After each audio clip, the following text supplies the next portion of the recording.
collectif du Bougain est venu nous voir, on s'est dit qu'on était complètement dans la suite en fait de ce qu'on essaye de défendre. Alors, on voit bien partout à Brest, dans sa métropole, la chasse au pavillon est déclarée. Et donc partout, il y a des maisons individuelles. Dès qu'il y a un petit peu de terrain, des maisons individuelles sur des jardins, dès qu'il y a un petit peu de terrain un peu grand, c'est racheté à Quérinou, à Saint-Martin, à Lambézélec, à Saint-Marc, à Saint-Pierre. Enfin, quand on fait le tour, on voit qu'il y a énormément d'endroits où on avait des maisons individuelles qui sont rachetées par des promoteurs et dessus poussent des collectifs plus ou moins hauts. L'enjeu, alors évidemment, ils achètent à un prix qui est bien au-delà de ce qu'un particulier pourrait se permettre pour récupérer. Enfin, eux, leur enjeu, c'est récupérer le foncier. Ils détruisent la maison. Et puis après, ils bétonnent au maximum de ce que le PLU leur autorise. Et donc, ici, c'est formellement, en tout cas, à 3-4 étages, même si dans le décompte, on voit bien que c'est plutôt, ça va plutôt jusqu'à 5. Il y a des endroits où ça va jusqu'à 7 étages, à Saint-Martin, puisque le PLU l'autorise. Et au mépris, évidemment, de ce qui fait l'identité de ces quartiers, qui sont des quartiers de maison au départ, sans considération pour les habitants, les habitantes, les voisins, les voisines qui sont là, mais aussi les animaux qui trouvent refuge dans ces jardins urbains, c'est des lieux de biodiversité, et puis les arbres qui poussent, et on n'a pas eu le temps encore complètement d'aller voir l'eucalyptus qui a résisté à la tempête, dont on sait bien la violence inouïe qu'elle a eue sur Brest, et qui s'apprête à être ravagé par un bulldozer. Parce que dans cette folie de construction de béton, évidemment, il ne reste plus un brin d'herbe et plus un arbre dans ces lieux-là.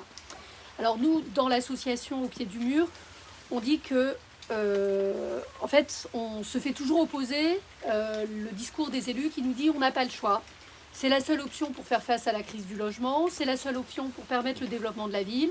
C'est la seule option pour accueillir de nouveaux habitants qui ont découvert magiquement l'attractivité de notre territoire. Merci Brest Life et merci tout le travail qui est fait par la métropole pour développer l'attractivité de notre territoire. Et on nous répond que densifier en ville, ça permettra de protéger des terres agricoles, de lutter contre l'artificialisation des campagnes, lutter contre l'étalement urbain. Et on finit par nous dire, nous sommes des égoïstes qui défendons nos intérêts privés et nos privilèges.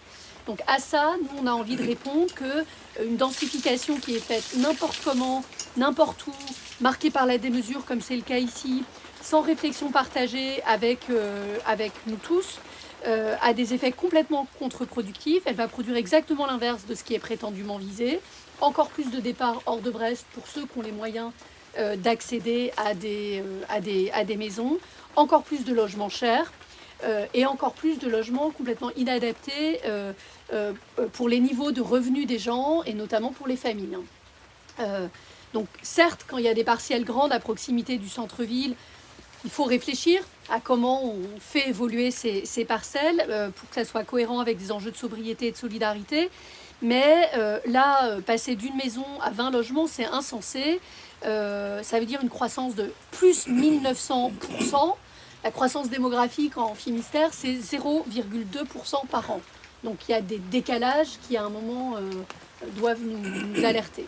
Et donc, en l'occurrence, on nous dit qu'on œuvre ici pour l'intérêt général, mais nous, l'analyse qu'on en fait, c'est qu'on déroule le tapis rouge à des appétits spéculatifs, qu'on accepte d'offrir des rentabilités complètement indécentes à des promoteurs privés. Encore une fois, à quel endroit on a vu qu'on pouvait multiplier les petits pains de 1 à 20, quoi.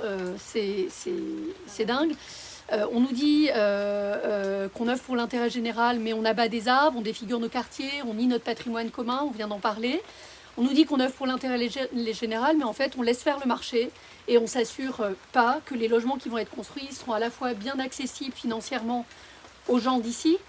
On ne s'assure pas qu'ils vont être détournés en machine à cash pour de la localisation saisonnière meublée. Enfin, vous êtes trop près de l'université pour que la question ne se pose pas que ce lieu-là devienne une résidence étudiante déguisée, privée, extrêmement chère.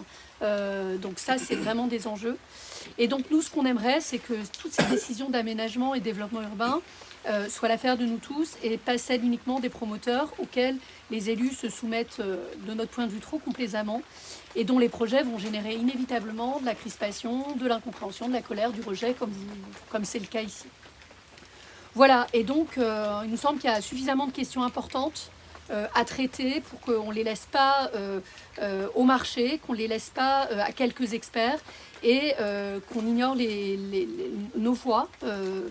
Nous sommes aussi des experts par nos expériences et par nos usages de la ville, des experts de la ville, et il faut aussi nous entendre. Alors, on en avait listé quelques-unes qui sont les questions qui nous animent, nous, au pied du mur. Ben, c'est comment garantir effectivement le droit pour tous et toutes à un logement financièrement décent, accessible et beau. Enfin, la beauté, bien sûr, c'est subjectif, mais il y a peut-être quand même un ensemble de critères sur lesquels on peut se mettre d'accord.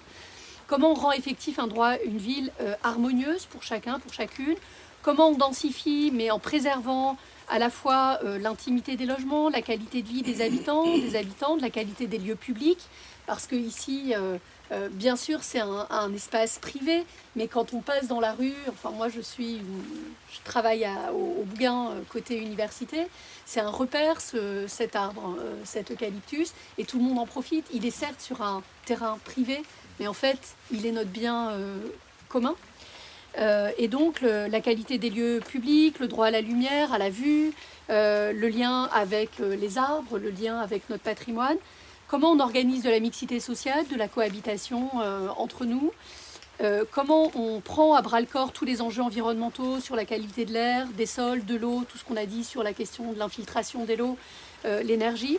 Et donc, voilà, notre position là au pied du mur, c'est dire on veut une ville durable. Oui, on veut une ville durable, mais la ville durable, elle ne se construira qu'avec et pour nous, et pas sans nous, et certainement pas contre nous, comme c'est en train de se faire ici. Voilà. Merci, bravo.